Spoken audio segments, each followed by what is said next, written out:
తాకట్లో ఉన్న మీ బంగారాన్ని విడిపించి ఆ రోజు ఆన్లైన్ రేటుకి కొంటాం. Sharma gold company. నమస్కారం, శ్రీమాత్రే నమః. Welcome to Suman TV. నేను గీతాంజలి. ప్రస్తుతం మనతో పాటు కామాఖ్య అమృత శోధన సంస్థ వ్యవస్థాపకులు, అమ్మవారి ఉపాసకురాలు వేణుశ్యామ అమ్మ మనతో పాటు ఉన్నారు. వారితో మాట్లాడదాం. అమ్మ నమస్కారం. మా నరక చతుర్దశి, దీపావళి, అమావాస్య సాధన పరంగా చూసుకుంటే గనక అమావాస్య ఎంతో విశేషం అని అంటారు. మరి ఈ రోజున ఎవరి ఆరాధన చేస్తే మంచిది?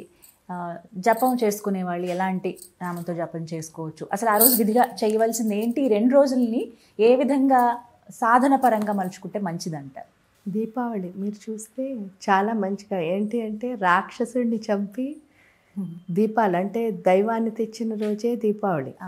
ఇక్కడ రాక్షసులు ఎవరు అంటే నరకుడు అంటారు. నరకం అంటే అర్థం ఏమిటి ఒకసారి ఆలోచిస్తే? నరకం అంటే అర్థం ఏమిటి అంటే మనం పురాణాల్లో చదువుతాం చూడండి, కార్తీక పురాణాల్లో వీటిల్లో అదేమిటి అంటే అక్కడ ఒక పెద్ద సభ ఉంటుంది, అక్కడికి తీసుకువెళ్ళి మనం చేసిన తప్పులన్నిటికీ శిక్షలు వేస్తారు. ఇవన్నీ వీటన్నిటికంటే నిజమైన నరకం ఎక్కడుందా అని ఒకసారి ఆలోచించామనుకోండి, మన లోపలే ఉంటుంది. ఏమిటి అంటే మన ఆలోచనలు. 2 ఆలోచనల మధ్యలో ఎప్పుడు ఫైటింగే. అక్కడ మనం చూస్తే అందుకే నరకాసురుణ్ణి చంపారు. ఎవరు అంటే కృష్ణుడు, సత్యభామ. ఏడా కృష్ణుడు సత్యభామ చెప్పడానికి అసలు మన ఆలోచనల మధ్యలో అంత అంటే ఏంటంటే మనకి చూడండి, ఒకదాని తర్వాత ఒకటి అలా ఆలోచించుకుంటూ బాధపడుతూ ఒకదాంతో ఒకటి ఫైటింగ్ చేసుకుంటూ ఆ ఫైటింగ్కి ఇంకెప్పుడు అర్థం ఉండదు. అంటే ఇప్పుడు కొన్నిసార్లు నా లోపల మిమ్మల్ని తిడుతూ ఉంటాను, కొన్నిసార్లు నా లోపల నన్నే తిట్టుకుంటూ ఉంటాం. ఎందుకు అవుతోంది ఇదంతా అంటే మన లోపల ఇంబ్యాలెన్స్ ఉండడం వల్లే. ఈ ఇంబ్యాలెన్స్ అన్నిటికీ కారణం ఏమిటి అంటే నరక చతుర్దశిని తీసుకున్నప్పుడు ఈ ఇంబ్యాలెన్స్ అన్నిటికీ కారణం అంటే ఆ రాక్షసుని ఎలా తీశారు అంటే అన్నిటికీ కారణం ఒకటే, మనలో ఆశించే లక్షణం ఉంటుంది, దాన్ని ఎక్స్పెక్టేషన్ అని అంటారు. ప్రతి దాని నుంచి ఏదో ఒకటి కోరుకుంటాం. ఇప్పుడు నేను మీ నుంచి ఒకటి కోరుకున్నాను అనుకోండి, అప్పుడు మీరు ఏం చేసినా సరే అది లేదని నాకు బాధేస్తూ ఉంటుంది కదా, అందుకే ఫైటింగ్ అవుతుంది. అసలు మీ నుంచి ఎక్స్పెక్టేషనే లేదనుకోండి, అది అలా అవుతుంది. అవలేదు. సపోజు ఏమవుతుంది, మనకి ఎగ్జాంపుల్ చెప్పాలంటే మీకు ఇడ్లీ తినాలనిపించింది, ఎవరో తెచ్చి పూరి పెట్టారనుకోండి, మీకు వెంటనే ఏమవుతుంది, బాధేస్తుంది. అయ్యో నాకు ఇడ్లీ తినాలనిపించింది, పూరి తిన్నా. దీన్ని యాక్సెప్ట్ చేసాం అనుకో ఈ పూరిని, అప్పుడు ఏ బాధ ఉండదు. మనం ఏం చేస్తున్నాం, ఆ ఇడ్లీ ప్లేస్లో ఈ పూరిని యాక్సెప్ట్ చేయలేకపోయేసరికి ఇంక లోపల అది బాధ కింద మిగులుతుంది. అలా బోల్డ్ అన్ని వచ్చేసరికి ఏమవుతుంది, ఎమోషన్ కింద బయటకు వస్తున్నాయి. అది కాంప్రమైజ్ కిందకి రాదు. అది కాంప్రమైజ్ అవ్వటంలే. మీరు కాంప్రమైజ్ అంటే అర్థం ఏమిటి అంటే ఇంకెప్పటికీ అది మీకు గుర్తుండకూడదు. కాంప్రమైజ్ అయిపోయారనుకో, ఇడ్లీ అయినా పూరి అయినా ఒకటే, యాక్సెప్టెన్స్. అది కాంప్రమైజ్ అనేది ఎప్పుడు ఉండదు, యాక్సెప్ట్ చేయడం అని ఉంటుంది. యాక్సెప్టెన్స్ ఉంటే మీకు అస్సలు ఏదైనా ఒకటే. కానీ ఇక్కడ యాక్సెప్ట్ చేయకపోవడం వల్ల ఏమవుతుంది అంటే లోపల సఫరింగ్ వచ్చేస్తుంది. ఎక్కువ దానికోసమే ఆలోచించి సఫర్ అయిపోతున్నాం. ఇక్కడ కృష్ణుడు వచ్చేసరికి ఏంటి అంటే కృష్ణ అంటే ఆనందం అని అర్థం కదా. ఆయన ఏం చేస్తాడట, కృష్ణుడు ఎప్పుడైతే ఫస్ట్ అందుకే కృష్ణుడు ఫైట్ చేస్తాడు నరకాసురుడితో. చేసి ఏం చేస్తాడు, ఈ ఆశించే లక్షణాన్ని అనుభవం కింద మారుస్తాడు. అంటే మనకి అక్కడ చూపించిందంతా మనకు ఒక స్టోరీలా చూపించారు, కానీ మన లైఫ్లో మనం ఎలా తెలుసుకోవాలి అన్నదే వాళ్ళు అక్కడ చూపించారు. మనం ఏంటంటే తెలుసుకోక కృష్ణుడు వెళ్ళాడు, కృష్ణుడు మూర్చిపోయాడు, సత్యభామ చంపింది, ఇవన్నీ కాదు. అసలు అక్కడ ఏమైంది, ఈ నరకుడు ఎప్పుడైతే ఈ ఆశించే లక్షణం వల్ల ఒకదానితో ఒకటి మనం గుద్దుకుని ఏంటంటే ఒకదానికొకటి అలా కలుపుకుంటూ వెళ్ళిపోతే ఏమవుతుంది, బోల్డ్ అంత సఫరింగ్ కింద అయిపోయి గుండంతా ఎమోషన్సే.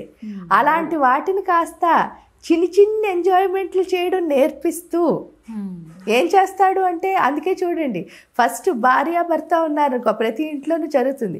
వాళ్ళకి ఫస్ట్ కొన్ని రోజులు బాగానే ఉంటుంది, ఆ తర్వాత ఏమవుతుంది అంటే ఒక అభిప్రాయం దెబ్బలాట్లు మొదలవుతాయి. కానీ ఈ దెబ్బలాట్లు మొదలైనప్పుడు వాళ్ళలో చిగురించే ఆశ ఏంటి అంటే పిల్లలు. ఈ పిల్లలతో ఎంజాయ్ చేయడం ఎప్పుడైతే ఇద్దరు మొదలు పెట్టారో వీళ్ళ గొడవలు కాస్త ఏమవుతాయి, తగ్గిపోతాయి కదా, గుర్తుండవు. అంటే అప్పుడు ఏదో జరిగిపోయింది వదిలేసి, ఎందుకంటే ధ్యాస అంతా ఈ పిల్లల మీదే ఉంటుంది. సో ఇక్కడికి వచ్చేసరికి ఏమవుతుంది అంటే ఈ ఆశించే లక్షణం నుంచి చిన్న చిన్న ఆనందాలకి దగ్గర అవుతూ చివరికి దాన్నే మన అనుభవం కింద మార్చుకునేటట్టు కృష్ణయ్య చేస్తే, సత్యభామ ఏం చేస్తుందిట, మొత్తం దీన్ని అంతటిని ప్యూర్గా మార్చేస్తుంది, సత్యం. అందుకే సత్యభామ.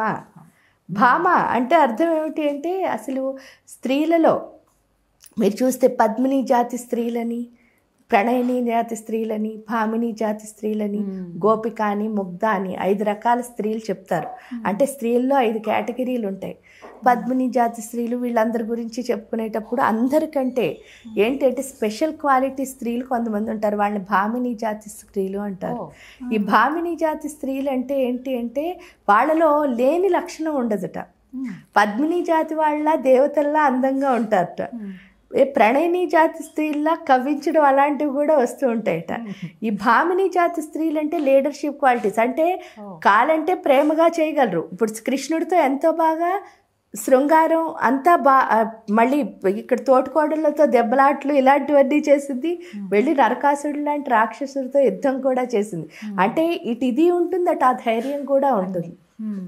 ఇంకా గోపిక, ముగ్ధ వీళ్ళు ఏంటంటే చాలా అందంగా ఉంటారు. స్పెషల్ క్వాలిటీస్, అందంలో స్పెషల్ క్వాలిటీస్ ఉంటాయి. అవన్నీ కూడా మొత్తం ఈ 5 కేటగిరీలు కలిపి ఉన్న స్త్రీ ఎవరంటే భామిని జాతి స్త్రీ. అది మనం భూమి మీద చెప్పుకోవాలంటే మన సత్యభామాదేవి. 5 ఉంటాయి ఆవిడ దగ్గర. అంటే చిలిపితనం ఉంటుంది, త్యాగం ఉంటుంది, శృంగారం ఉంటుంది, అంటే 9 రసాలు ఉంటాయి. దాంతోపాటు యుద్ధానికైనా రెడీ, సమరస్యంగా పరిష్కరించడానికైనా రెడీ. అంటే 2 చేయగలదు, అటు యుద్ధం చేయగలదు అవసరమైతే, ఇటు దాన్ని పరిష్కరించడం కూడా కలదు. అలాంటి భామిని జాతి స్త్రీ. అందుకని ఏంటి అంటే ఎప్పుడైతే మీరు ప్యూర్గా మీ గుండె మారిపోతుందో మీరు భామ అంటే భామిని జాతి స్త్రీ కింద అవుతారు. అది సత్యభామ మనకి చేస్తుంది. ఆడేం చేసింది, నరకుడు ఏదైతే ఉందో, ఆ నరకం ఏదైతే ఉందో లోపల, దాన్ని అంతటినీ తీసేసి కృష్ణుడు ఆనందాన్ని ఇచ్చి ఆయన హాయిగా కూర్చుంటే ఈవిడొచ్చి మన భామిని జాతి స్త్రీ కింద మారుస్తుంది అనమాట. ఇక్కడ ఎందుకు అంటే మొత్తం ఈ సృష్టి అంతా భువనేశ్వరి రాజ్యం. ఆ భువనేశ్వరి రాజ్యంలో ఒకే ఒక్క ఆయన ఎవరంటే ఈశ్వరుడు ఒక్కడే, కామేశ్వరుడు ఒక్కడే పురుషుట్ట, మిగతా అందరూ స్త్రీలే. ఈ రాజ్యం మొత్తంలో 14 భువనాల్లో ఉన్న వాళ్ళు అందరూ స్త్రీలే, ఆయన ఒక్కడే పురుషుడు ఉంటాడు. మరి ఆవిడ దగ్గరికి వెళ్ళాలి అంటే మనం అంత గొప్ప స్త్రీ అయితేనే ఈ పురుషుడిలో కలవగలుగుతాం. ఎవరు, కామేశ్వరుల్లో. లేకపోతే కామేశ్వరుడు మనల్ని యాక్సెప్ట్ చేయడు, ఆయన యాక్సెప్ట్ చేస్తేనే మనం అమ్మని చేరగలుగుతాం. అందుకని మనలో కంపల్సరీగా కావాల్సింది ఏంటంటే ఆ భామిని లక్షణాలు. అందుకని ప్రతి ఒక్కళ్ళలో ఉన్న నరకాన్ని తీసేసి ఆనందం ఇచ్చేది కృష్ణుడైతే మన భామల కింద మార్చేది సత్యభామ. ఎప్పుడైతే మారామో అప్పుడు వెళ్ళి ఆ కామేశ్వరుడిలో కలవడం ద్వారా ఆ తల్లిని చూడగలుగుతాం. అది ఇక్కడ మనకి నరక చతుర్దశి రోజు నేర్పించారు. ఇంకా దీపావళి ఎప్పుడైతే మనలో రాక్షసత్వం పోయిందో తప్పకుండా మనకి దీపం వెలిగించాలని. ఎందుకంటే దీపం ఆర్పేది ఒక సంస్కృతి అయితే దీపం వెలిగించేది ఒక సంస్కృతి. ఆర్పే సంస్కృతి నుంచి వెలిగించే సంస్కృతికి వెళ్తాం అనమాట. అప్పటి వరకు మన నరకాసురుడు అదే చేశాడు కదా, దీపాలు ఎవరింట్లోనూ ఉండకూడదని ఆపేశాడు. ఇక్కడికి వచ్చేసరికి ఏంటి, ఆ రోజు నుంచి మనం ఏం చేసాం, వెలిగించుకోవడం మొదలుపెట్టాం. ఆ వెలిగించుకోవడం కూడా ఏంటి అంటే కొన్ని రాత్రులు మనం చెప్పుకున్నాం ఏంటంటే మోహరాత్రి అని ఒకటి, కాలరాత్రి అని ఒకటి, మహారాత్రి అని ఒకటి. మోహరాత్రుల గురించి చెప్పుకున్నప్పుడు కృష్ణాష్టమిని మోహరాత్రి అంటారు. ఈ ఆశ్వేజ పౌర్ణమి నుంచి కార్తీక పౌర్ణమి వచ్చి నెల రాత్రులని కూడా మోహరాత్రులని అంటారు. ఇంకా వచ్చేసరికి మహారాత్రి అంటే శివరాత్రి, ఇంకా అంతకంటే పెద్ద రాత్రి ఇంకేం లేదుట. ఆ రాత్రిలో కనుక మనం ఏం చేసినా సరే డైరెక్ట్గా ఎవరిని చేరుకోవచ్చు, శివయ్యని చేరుకోవచ్చు. ఇంక ఇక్కడికి వచ్చేసరికి అలాంటి గొప్ప రాత్రే ఏదైనా చెప్పాలి అంటే కాలరాత్రి, దీపావళి. దీన్ని కాళరాత్రి అని పిలుస్తారు. కాలరాత్రిలో ఉన్న గొప్పతనం మీరు చూస్తే ఏంటి అంటే పౌర్ణమి రోజు, అమావాస్య రోజు చంద్రుల్లో 16 కళలు ఉంటాయి. కానీ పౌర్ణమి రోజు ఏంటంటే మీకు కనిపిస్తాయి 16 కళ్ళు, అమావాస్య రోజు కనిపించవు.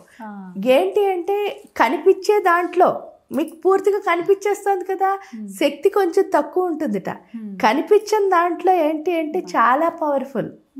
ఆ టైంలో పూజ కానీ జపం చేయటం. అందుకనే ఇప్పుడు ఎప్పుడైనా సరే మీకు కనిపిస్తూ ఉంటారు గురువు, ఆ గురువుకి పూజ చేయడం కష్టం. మామూలుగా మీ ఎదురుగుండా గురువులు మంత్రాలు ఇచ్చారనుకోండి, వాళ్ళకి దండం పెట్టాలి అంటే ఒక్కొక్కసారి మన మనసు ఒప్పుకుంటుంది, ఒక్కొక్కసారి మన మనసు ఒప్పుకోదు. కానీ అక్కడ గురువుకి దండం పెట్టడం ఎంత ఇంపార్టెంటో తెలుసున్నవాడు ఏదో ఒప్పుకున్నా ఒప్పుకోకపోయినా ఏం చేస్తారు, వాళ్ళు నమస్కారం చేసి వాళ్ళు మంత్రాలు తీసుకుని సాధన చేయడం అనేది మనకి ఇక్కడ కనిపిస్తున్న దాన్నే మనం యాక్సెప్ట్ చేయలేకపోతున్నాం. మరి దేవుడు మనకి అసలు కనిపించడు కదా, అందువల్లే మనకి బోల్డ్ అని డౌట్లు. అసలు దేవుడు ఉన్నాడా లేదా, ప్రతిసారి దేవుడు ఉన్నాడా లేదా అన్న క్వశ్చన్ ఏదైతే ఉందో అది పోవాలి అంటే ఆ నిరాకార రూపంలో, ఎందుకంటే నిరాకార రూపంలో ఎప్పుడైతే సాధన చేయగలుగుతామో అప్పుడు ఆ సాకారం ఎవరు మారుతారంటే మీరే ఆ సాకారం కింద మారుతారు. అది తెలియజేయడానికి కాలరాత్రి రోజు మనం ఎంత సాధన అంటే, చాలామంది లక్ష్మీదేవికి సాధన చేస్తారు ఎందుకంటే మాయ అక్కడే తొలుగుతుంది కాబట్టి. అలా కాకుండా కాళీకి చేసేవాళ్ళు కూడా ఉంటారు ఆ రోజున. మీకు ఎవరు కాలరాత్రికి చేసేవాళ్ళు కూడా ఉంటారు. మీకు ఏ దేవుడు అంటే ఇష్టమైతే ఆ దేవుడు ఎవరిదైనా సరే ఆ రాత్రి కనుక నిజంగా అంటే శివరాత్రి రోజు ఏ విధంగా అయితే జాగరణ చేయాలి అని అన్నారో శివనామస్మరణలో, అదేవిధంగా మీకు ఇష్టమైన దైవంతో ఈ కాలరాత్రి రోజు కూడా సాధన చేయడం ద్వారా తప్పకుండా మీరు ఆ యొక్క దైవత్వాన్ని మీ లోపల నింపుకుని పూర్తిగా ఎవరిలా అంటే ఆ దీపాలు ఏదైతే అక్కడ జ్ఞానం అనే జ్యోతిని వెలిగించామో ఆ జ్ఞానం అంతా మన లోపలికి వచ్చి చక్కగా జ్ఞానవంతులు అయ్యే పండగే ఈ దీపావళి. దీపాలు వెలిగించవచ్చు కదమ్మా, దీపాలు వెలిగించడం, ఆ కాంతి ఏదైతే ఉందో ఆ కాంతి మన లోపలికే తెచ్చుకుంటున్నాం. అందుకనే ఇక్కడ ఏంటంటే నూనె వేసి చక్కగా నువ్వుల నూనె ఏదో మనకి చెప్పారు కదా, మీ దగ్గర ఏముంటే ఆ నూనె వేసుకు నువ్వుల నూనె కూడా, ఎందుకంటే ఎప్పుడైనా ఆ దీపం కాలుతున్నప్పుడు ఆ ఆయిల్ అయిపోతూ ఉంటుందంటే ఏమిటి అర్థం అవుతుంది, అబ్జార్బ్ అయిపోతుంది అంటే దాని యొక్క స్మెల్ అంటే దాని వాసన ఏమవుతుంది, మొత్తం అంతా వ్యాపిస్తుంది. ఎప్పుడైతే ఆ వాసన మొత్తం ఆ ప్రదేశం అంతా వ్యాపిస్తుందో అదంతా ప్యూరిఫై అవుతుంది. కాబట్టి వీలైనంత వరకు ఈ నూనెలు ఒత్తులు ఇలాంటి వాటితో వెలిగిస్తే చాలా మంచిది. క్యాండిల్స్ అవి జోలికి వెళ్లకుండా, ఎందుకు వెళ్లకుండా అంటే దీనివల్ల మనం ప్యూర్ చేసుకుంటున్నాం. మన ప్రపంచాన్ని అంటే మన ఇంటి చుట్టుపక్కల ప్రదేశాలన్నిటినీ మనం ప్యూర్ చేసుకోవడానికి చేస్తున్నదే దీపావళి. కాబట్టి అందులో ఆ రాత్రి మన లోపలున్న మొత్తం అంతా క్లెన్స్ చేసుకుంటున్నాం. అందుకని తప్పకుండా అందరూ చేసుకోవాలని. మరి ఎందుకంటే ఈ ఆకారాలు పెట్టారు అలాంటప్పుడు అంటే, అందుకే పౌర్ణమి నాడు పూజ చేయమన్నారు, మన అమావాస్య రోజు పూజ చేయమన్నారు. పౌర్ణమి రోజు పూజ చేస్తే ఏంటి అంటే మీకు ఒక ధ్యానం చేసుకోవడానికి ఒక ఆకారం, చంద్రుడు ఇంత బాగున్నాడు అని మీకు కనిపిస్తున్నాడు. అదే అమావాస్య రోజు పూజ చేస్తే ఏమవుతుంది, ఈ ఆకారంలోంచి పూర్తిగా నిరాకారం నేను కూడా ఏం లేదు అని తెలుసుకోవడమే కదా. శూన్యానాం శూన్య సాక్షిని, అంతా ఉన్నది శూన్యమే అని తెలుసుకోవడమే అమావాస్య. అందులో అన్ని అమావాస్యల్లోకి మంచి అమావాస్య కాలరాత్రి దీపావళి కాబట్టి. మరి ఈ క్రాకర్స్ పటాసులు ఎందుకు కాలుస్తారు అంటే, ఖచ్చితంగా కాల్చాలా అంటే పూర్వం వాళ్ళు పెట్టిన ఏవైతే హెర్బల్స్తో చేసేవారు అవి కాల్చడం కూడా ఎందుకు అంటే మొత్తం మనం అంతటిని ప్యూరిఫై చేసుకోవడానికి, ఒకటి మన సంబరం ఏదైతే ఉందో అంటే మనలో నరకాసురుడు చనిపోయాడు అని అప్పటి వరకు వాళ్ళు పడిన బాధల నుంచి రిలీఫ్ అయ్యి హ్యాపీగా, అంటే అప్పటి వరకు వాళ్ళు మాట్లాడుకోవడానికే లేని స్థితిలో ఆ సౌండ్స్ ఏవైతే ఉన్నాయో వాటిని వాళ్ళు ఆనందించారు ఆ రోజు. అందుకని మనం అది అలా కంటిన్యూ చేసుకుంటున్న పండుగ కాబట్టి పటాసులు కాల్చడం అన్నది మనకి పెట్టింది అందుకు. అదే హెర్బల్స్ అంటే ఏవైతే ఉన్నాయో వనమూలికలు వాటితో వాడుకుని చేసుకుంటే చాలా మంచిది. ఏంటి అంటే మన ప్రపంచం అంతా బాగోవాలనే కదా మనం ఏం చేసినా. కానీ సరదా కోసం ఏమిటి అని అంటే పాడయ్యి అంటే కాలుష్యం వచ్చేవి పెట్టుకుని చేసుకోకూడదు. అదొక్కటి మనం ఆలోచించుకుని గుర్తుపెట్టుకుని చేసుకుంటే సరిపోతుంది. అంటే ఎక్కువ వాటి కోసం రచించకుండా మీరు అన్నట్టుగా దీపానికి ఎక్కువగా ప్రాధాన్యత ఇచ్చి అమ్మవారి ఆరాధనలో ఉండడం మంచిది. అమ్మవారి ఆరాధనలో ఉంచడం మంచిది. అలా అని సరదా ఏది తప్పు కాదు కాబట్టి అందరూ కలిసి హాయిగా చేసుకుంటుంది ఏదైనా మంచిదే. కాకపోతే ఏంటంటే ఎక్కువ కాలుష్యం చేయడం మంచిది కాదు కాబట్టి తగు మోతాదులో అది చేసుకుంటూ ఎక్కువ పూజ మీద కాన్సన్ట్రేషన్ చేస్తే చాలా మంచిగా ఉంటుంది. చక్కగా వివరించారమ్మా, ధన్యవాదాలు.